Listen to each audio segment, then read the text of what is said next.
ఇప్పుడు అన్నీ వదిలిపెట్టి దేవునికి అందుబాటులో ఉండటమే ప్రేమించడమా, లేకపోతే దేవుని ప్రేమించడంలో ఇంకా ఏమైనా సంగతి ఉందా? ఇవి ఇప్పుడు చెప్పే జాగ్రత్తగా మీరు మైండ్లో పెట్టుకోండి. నీ కుటుంబ బాధ్యతను నీవు సరిగా నెరవేర్చుట దేవుని ప్రేమించుటలో భాగమే. అర్థం కాదు కదా? మళ్ళీసారి చెబుతా. నీ కుటుంబ బాధ్యతను నీవు సరిగా నిర్వహించుట అనేది నువ్వు దేవుని ప్రేమించుటలో భాగమే అన్నాను. కుటుంబ బాధ్యతను నెరవేర్చడానికి దేవుని ప్రేమించడానికి సంబంధం ఏముంది అంటే, నువ్వు దేవుణ్ణి ప్రేమిస్తే భర్తని పిల్లల్ని ఎగ్గొట్టి, నేను అచ్చంగా మందిరంలోనే ఉంటా, మీరు మొత్తం కలిసి ఏ వాగన్నా చూసుకోండి. ఎందుకంటే నేను దేవుడిని ప్రేమిస్తున్నానండి, నాకు దేవుడు అంటే ఇష్టం, నాకు దేవుడు అంటే లవ్, దేవుడే నా ప్రపంచం, కాబట్టి మీరు ఏదన్నా పెద్ద బాయ్ చూసుకొని దూకండి, నేను ఆయనతో ఉండిపోవాలి. నాకు ఆయనే లోకం, ఆయనే ప్రపంచం, ఆయనకు దూరంగా ఉండలేను. శాలెమన్న కూడా చెప్పాడు, దేవుడిని ప్రేమించిన వాళ్ళు దేవునికి దగ్గరగా ఉంటారు. కాబట్టి మీ అందరికీ సలాం అని కొంతమంది ఆవేశపడతారు, కాబట్టి ఈ అంశం మళ్ళీ ఎత్తుకోవాల్సి వచ్చింది. దేవునికి స్తోత్రం. ఒక్కసారి చెబితే అర్థం కాకపోతే మళ్ళీ మీరు వినండి, ఖచ్చితంగా మంచి విషయాలు మీరు నేర్చుకొని ఎదుగుతారు. ఇప్పుడు ఏం చెప్పాను నేను? దేవుణ్ణి ప్రేమించండి అంటే అన్ని ఎగ్గొట్టి దేవునికి అందుబాటులోకి రండి. అన్ని ఎగ్గొట్టి వస్తే దేవుణ్ణి ప్రేమించినట్టు కాదు. దేవుణ్ణి ప్రేమించడం అంటే ఏంటంటే బాధ్యతలు నెరవేర్చడం. ఇది యేసయ్యే మనకు చూపించాడు. తండ్రిని యేసయ్య ప్రేమించినంత కంటే ఎక్కువ ఎవరన్నా ప్రేమించారా? పెద్దగా చెప్పాలి. తండ్రిని యేసయ్య ప్రేమించినంత కంటే ఎక్కువ ఎవరన్నా ప్రేమించారా? అసలు మాట్లాడే పనే లేదు. తండ్రి సాక్ష్యం ఇచ్చాడు, ఈయన నా ప్రియ కుమారుడు, ఈయన యందు నేను. అంటే తండ్రిని యేసయ్య ప్రేమించినంతగా ఎవరు ప్రేమించారు? మరి అప్పుడు అన్నీ ఎగ్గొట్టి తండ్రితో అడవిలో ఉండాలి కదా యేసయ్య. తెలుసా, 30 సంవత్సరాల వయసు వచ్చిందాకా తండ్రిని ప్రేమిస్తున్నాడు గనక, తండ్రి ఇచ్చిన బాధ్యత కుటుంబం గనక, ఆ కుటుంబంలోని వ్యక్తులందరికీ రెక్కలు వచ్చిందాకా కష్టపడ్డాడు. బాగా వినండియా, బాగా వినండమ్మా. ఆయనే చెప్పాడు, స్త్రీ తన గర్భమున పుట్టిన చంటి పిల్లను మరచునా వారైనా మరచుదురు కానీ నేను నిన్ను. ఎనీ టైం మనల్ని గుర్తుపెట్టుకుంటాడు, ఫాలో చేస్తూ ఉంటాడు. అమ్మన్నా కొన్ని గంటలు మర్చిపోయిద్ది కానీ యేసయ్య మనల్ని, అంత ప్రేమ మనమంటే. బాగుంది. ఎందుకు అంత ప్రేమ అంటే, కన్నాడు కాబట్టి, నిర్మించాడు కాబట్టి, సృష్టికర్త కాబట్టి అంత మమత. సరే, అది ఓకే. మన నుంచి ఎందుకు ప్రేమను ఆశిస్తున్నాడు అనే దానికి ఆన్సర్ ఏంటంటే, నేను ప్రేమిస్తున్నాను కనుక మీరు కూడా నన్ను ప్రేమించటం న్యాయం అని అడగట్లా ఆయన చెప్పే సలహా ఏంటంటే, నా ప్రేమ నీకు అవసరం కానీ నీ ప్రేమ నాకు అవసరం లేదురా అబ్బాయి అమ్మాయి అని చెబుతున్నాడు. ఫస్ట్ నీ ప్రేమ ఎవడికి కావాలి? యేసయ్య అడుగుతున్నాడు స్ట్రైట్గా నిన్ను, నాకు కావాలా నీ ప్రేమ? బోడి ప్రేమ ఎందుకు? నాకెందుకు నీ ప్రేమ? నువ్వేమన్నా నాకేమన్నా గొడ్డలు ఇవ్వాలా నాకు నీ ప్రేమతో? నాకు బట్టలు లేకపోతే, గతి లేకపోతే నువ్వేం బట్టలు తెచ్చి ఇస్తావా? అందుకు కావాలా నీ ప్రేమ? రే, నన్ను కూడా కాస్త ప్రేమించురా, బట్టలు లేవురా, కాస్త బట్టలు లేరా, నన్ను కూడా కాస్త ప్రేమించురా, కాస్త ఆహారం లేదురా, కాస్త ఆహారం తెచ్చిపెట్టరా అంటానికి నాకేమన్నా వస్త్రాలు తరుగా, ధాన్యం తరుగా, ధనం తరుగా, ఆహారం తరుగా? అసలు నీది నువ్వేం తీసుకొచ్చి నాకు ఇస్తా చెప్పవా? ఎవడికి కావాలి అసలు నీ ప్రేమ?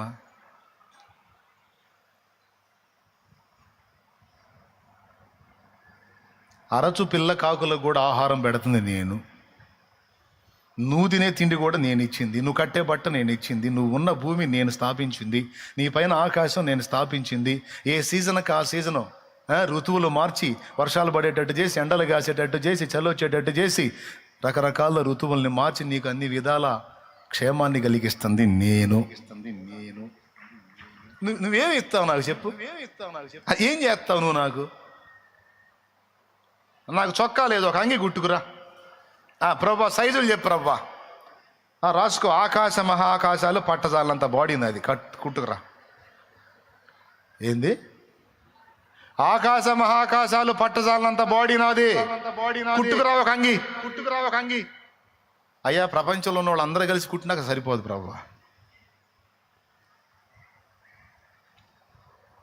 సముద్రాలు ఉన్నాయి కదా, 7 సముద్రాలు, వాటన్నిటిని ఇదిగో నా పుడిసిలిలో, దోసిలి కూడా కాదు, పుడిసిల్లో కొల్చా. ఇది నా హ్యాండ్ కొలత, ఎయ్ కుట్టు. ఏది నాయన, సముద్రాలంతా నీ పుడిసిల్లో పట్టినాయా? అప్పుడు ఆ చెయ్యి ఎంత ఉంటుందో ఆ చేతికి? అసలు మేము కుట్టుకు రావటం అంగి. కుదరదు ప్రభా, కుదరదు కదా. మరి ఏం చేస్తావు నువ్వు? నాకు ఎవడికి కావాలి నీ ప్రేమ? కరెక్టే ప్రభా, అవసరమైతే అన్ని మాకు అవసరమైనవి నీ దగ్గర ఉన్నాయి కనుక నీ ప్రేమ మాకు అవసరం, కానీ మా బోడి ప్రేమతో నీకేం నిమిత్తం లేదయ్యా, అవసరం లేదయ్యా అనేది నీకు అర్థమైందా? మీకు అర్థమైందా? మన ప్రేమతో ఆయనకి ఏమైనా అవసరం ఉందా? మీకు దండం పెడతా పెద్దగా చెప్పండి. అవసరం లేదు. అరే మన పిల్లలే ఒప్పుకోరు. అరే ప్రేమరా, ప్రేమ చూపిస్తున్నా. ఎవడికి కావాలి డాడీ నీ ప్రేమ? నీ బోడి ప్రేమ?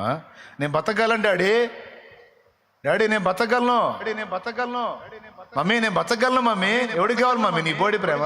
నీ బోడి ప్రేమ అని తమ కాళ్ళ మీద తాము నిలబడ్డ మనుషులే ఆ మాట అన్నప్పుడు ఇంతమందిని నిలబెట్టిన ఆయన నీ ప్రేమను కోరతాడా? లెక్క చేస్తాడా? మరి అసలు అవసరం లేనప్పుడు, ఆ కాంక్షే దేవునికి లేనప్పుడు, బాయ్ మీరు నన్ను ప్రేమించకపోతే బాగుంటుందని వార్నింగ్ ఎందుకు ఇచ్చాడు? ఎందుకంటే మనము ఆయనను ప్రేమించుట ఆయన అవసరం కాదు, అది మనకే అవసరం కాబట్టి. అర్థమైందా? ఎవరికి అవసరం? మనం ఆయన్ని ప్రేమించటం ఎవరి అవసరత? అది ఆయన అవసరత కాదు, మన అవసరత.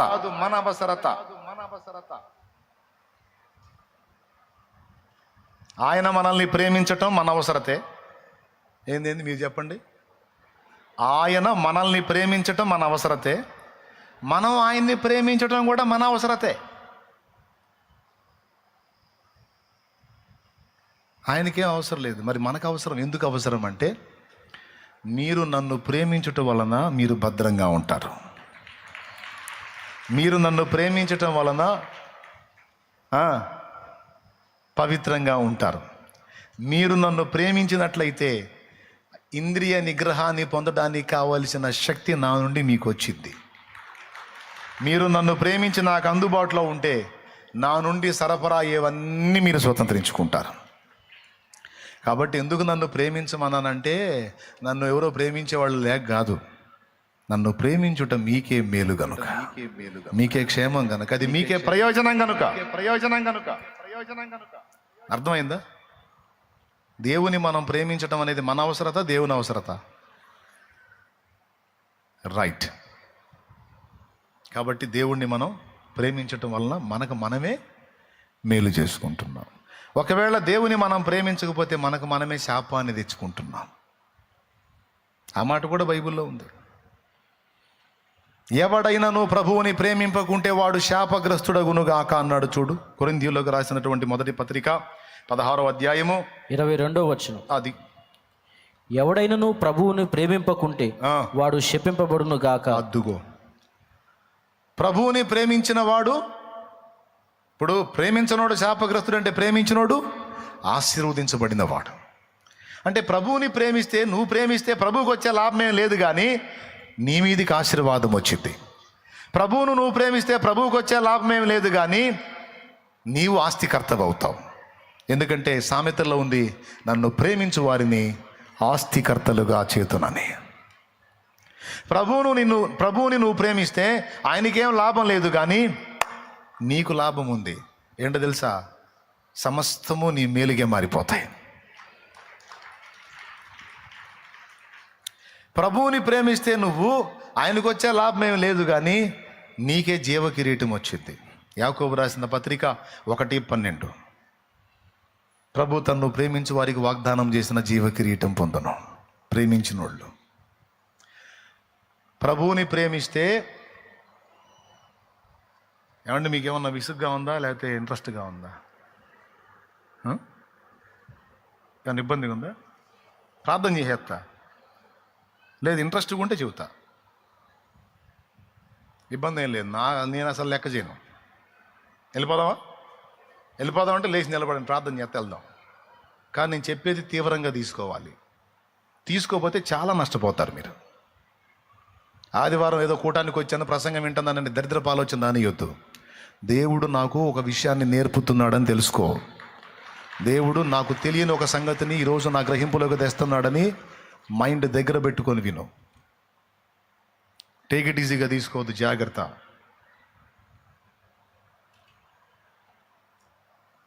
దేవుని నువ్వు ప్రేమించటం ద్వారా దేవుడికి ఒరిగేది ఏం లేదు, కానీ నీకే చాలా ఒరుగుతాయి. ఏం ఒరుగుతాయి తెలుసా? ఆయన ప్రేమించే వాళ్ళకి అందరికీ ఏమేమి వాగ్దానాలు ఇచ్చాడు అవన్నీ పొందుతాము. ఏమున్నాయి? మచ్చుతునగలా కొన్ని చెబుదామా? ఇప్పుడు నేను 2 చెప్పా.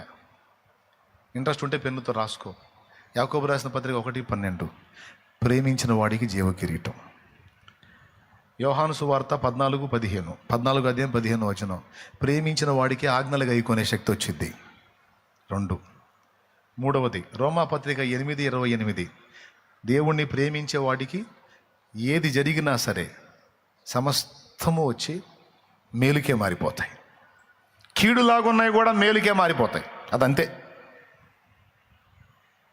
ఎన్నైనా ఇప్పుడు 4వది, నన్ను ప్రేమించు వారిని ఆస్తికర్తలుగా చేతునని సామెతల్లో అన్నాడు. అంటే దేవుని ప్రేమించేవాడు ఆస్తికర్త అవుతాడు. చేతులు చాపటం కాదు, అనేక మందికి ఇచ్చే పొజిషన్లోకి వెళ్ళిపోతాడు. ఆ విధమైన ఆశీర్వాదం ఆత్మీయంగాను భౌతికంగాను కూడా యేసయ్య ఇస్తాడు. 5వది, అతడు నన్ను ప్రేమించుచున్నాడు గనుక నేను అతన్ని తప్పించెదను అన్నాడు. సాతాను కల్పించేటువంటి ఊరులు ఉచ్చులలో నుంచి దేవుణ్ణి ప్రేమించేవాడిని దేవుడు తప్పిస్తాడట. దేవుణ్ణి ప్రేమించేవాడిని గొప్ప చేస్తానన్నాడు, కనపరుస్తానన్నాడు. చూడు ఎన్ని బెనిఫిట్స్ ఉన్నాయో చూడు. ఇవన్నీ ఎవరికి? దేవుణ్ణి ప్రేమించిన వాళ్ళకి. దేవుణ్ణి మనం ప్రేమిస్తే దేవునికి ఏమన్నా ఉపయోగాలు ఉన్నాయా? కానీ ఆయన్ని ప్రేమించడం ద్వారా ఎన్ని ప్రయోజనాలు మనకున్నాయో చూడు. ఇంకా చెప్పాలంటే దేవుణ్ణి ప్రేమించే వాళ్ళకంట దాచిపెట్టే పని భక్తిహీనులకు అప్పచెబుతాడంట. నువ్వు శ్రమపడే పని లేదు. నేను అదే చెబుతాను చాలాసార్లు. నువ్వు దేవుణ్ణి ప్రేమించు, నువ్వు కట్టని ఇంట్లో నువ్వు నివసిస్తావు. అంటే నువ్వు నివాసం ఉండటానికి ఇంకొకటి కడతాడు అంతే. ఇంకొకటి చేత కట్టిస్తాడు దేవుడు. నీకే మైండ్ పోయింది, ఆ ఇల్లు నీకు వచ్చింది. ఇదేం చేసాయా అని చెప్పాను కదా. నువ్వు నాటని తోటను అనుభవిస్తావు, నువ్వు కట్టని ఇంట నువ్వు నివసిస్తావు. నీది కాని దాన్ని నువ్వు స్వతంత్రించుకుంటావు అని చెప్తున్నాడు కదా. ఇదంతా తనను ప్రేమించే వాళ్ళకి దేవుడు అనుగ్రహించే కృప. ఇలా కొన్ని నేను ఒక 5-6 చెప్పానో లేదా ఒక 7 చెప్పానో, ఈ కొన్ని ఇంకా ఇన్నున్నాయి మీరు బైబిల్ చదివితే. మరి ఇన్ని మనకు ప్రయోజనమా ఆయనకి ప్రయోజనమా? ఇన్ని ప్రయోజనాలు ఉన్నప్పుడు మరి ఇప్పుడు మనం ఆయన ప్రేమించాలా వద్దా? ఎవరి కోసం ప్రేమించాలి? పెద్ద నువ్వేదో ఆయన్ని ప్రేమించి వరగబెడుతున్నట్టు ఎప్పుడు ఫీల్ అవ్వద్దు. నువ్వు ఆయన్ని ప్రేమించి నీకే మేలు చేసుకుంటున్నావు. Praise the Lord. ఇప్పుడు ఇక ఆఖరి మాట, అసలు ఇంతకు ప్రేమించడం అంటే ఏంటి? దేవుణ్ణి ప్రేమించటం, దేవుని సన్నిధిలో గడపటం, దేవునితో ఏకాంతంగా గడపటం, రోజు కొంత సమయం దేవునికి కేటాయించటం, దేవుని స్తుతించటం, ఆరాధించటం, కీర్తించటం, మహిమపరచడం, ఇదంతా దేవుని ప్రేమించే చేస్తాం. ప్రేమించేదన్ అధిక ఓకే మీరు పాడతారు, తెలుసు నాకు. ఇవన్నీ ఆరాధించినా, ప్రార్థించినా, సహవసించినా, ధ్యానించినా, ఇదంతా దేవునికి టైం కేటాయించిన, ఏకాంతంగా గడిపిన, మందిరంలో గడిపిన, ఇదంతా ప్రేమలో భాగమే, ప్రేమించే చేస్తారు. అయితే వినండి, ఇప్పుడు అన్నీ వదిలిపెట్టి దేవునికి అందుబాటులో ఉండటమే ప్రేమించటమా, లేకపోతే దేవుని ప్రేమించటంలో ఇంకా ఏమైనా సంగతి ఉందా? ఇవి ఇప్పుడు చెప్పే జాగ్రత్తగా మీరు మైండ్లో పెట్టుకోండి. నీ కుటుంబ బాధ్యతను నీవు సరిగా నెరవేర్చుట దేవుని ప్రేమించుటలో భాగమే. అర్థం కాలేదు కదా? మళ్ళీ ఒకసారి చెబుతా. నీ కుటుంబ బాధ్యతను నీవు సరిగా నెరవేర్చుట, నిర్వహించుట అనేది నువ్వు దేవుని ప్రేమించుటలో భాగమే అన్నాను. కుటుంబ బాధ్యతను నెరవేర్చడానికి దేవుని ప్రేమించడానికి సంబంధం ఏముంది అంటే, నువ్వు దేవుణ్ణి ప్రేమిస్తే భర్తని పిల్లల్ని ఎగ్గొట్టి నేను అచ్చంగా మందిరంలోనే ఉంటా, మీరు మొత్తం కలిసి ఏ వాగన్నా చూసుకోండి. ఎందుకంటే నేను దేవుడిని ప్రేమిస్తున్నానండి, నాకు దేవుడు అంటే ఇష్టం, నాకు దేవుడు అంటే లవ్, దేవుడే నా ప్రపంచం. కాబట్టి మీరు ఏదన్నా పెద్ద బాయ్ చూసుకొని దూకండి, నేను ఆయనతో ఉండిపోవాలి. నాకు ఆయనే లోకం, ఆయనే ప్రపంచం, ఆయనకు దూరంగా ఉండలేను. శాలెమన్న కూడా చెప్పాడు, దేవుణ్ణి ప్రేమించిన వాళ్ళు దేవునికి దగ్గరగా ఉంటారని. కాబట్టి మీ అందరికీ సలాం అని కొంతమంది ఆవేశపడతారు కాబట్టి ఈ అంశం మళ్ళీ ఎత్తుకోవాల్సి వచ్చింది. దేవునికి స్తోత్రం. అందుకే పొద్దున్న చెప్పింది ఇప్పుడు చెప్పింది రెండు వినాలి మీరు జాగ్రత్తగా అని చెప్పాను. ఇది ఒక్కసారి చెబితే అర్థం కాకపోతే మళ్ళీ మళ్ళీ మీరు వినండి, ఖచ్చితంగా మంచి విషయాలు మీరు నేర్చుకొని ఎదుగుతారు. ఇప్పుడు ఏం చెప్పాను నేను? దేవుణ్ణి ప్రేమించండి అంటే అన్ని ఎగ్గొట్టి దేవునికి అందుబాటులోకి రండి. అన్ని ఎగ్గొట్టి వస్తే దేవుణ్ణి ప్రేమించినట్టు కాదు. దేవుణ్ణి ప్రేమించటం అంటే ఏమిటంటే బాధ్యతలు నెరవేర్చటం. ఇది యేసయ్యే మనకు చూపించాడు. తండ్రిని యేసయ్య ప్రేమించినంతకంటే ఎక్కువ ఎవరన్నా ప్రేమించారా? పెద్దగా చెప్పాలి. తండ్రిని యేసయ్య ప్రేమించినంతకంటే ఎక్కువ ఎవరన్నా ప్రేమించారా? అస్సలు మాట్లాడే పనే లేదు. తండ్రే సాక్ష్యం ఇచ్చాడు, ఈయన నా ప్రియ కుమారుడు, ఈయన యందు నేను. అంటే తండ్రిని యేసయ్య ప్రేమించినంతగా ఎవరు ప్రేమించరు. మరి అప్పుడు అన్నీ ఎగ్గొట్టి తండ్రితో అడవిలో ఉండాలి కదా యేసయ్య. కానీ మీకు తెలుసా, 30 సంవత్సరాల వయసు వచ్చిందాకా తండ్రిని ప్రేమిస్తున్నాడు గనక, తండ్రి ఇచ్చిన బాధ్యత కుటుంబం గనక, ఆ కుటుంబంలోని వ్యక్తులందరికీ రెక్కలు వచ్చిందాకా కష్టపడ్డాడు. బాగా వినండి అయ్యా, బాగా వినండి అమ్మా.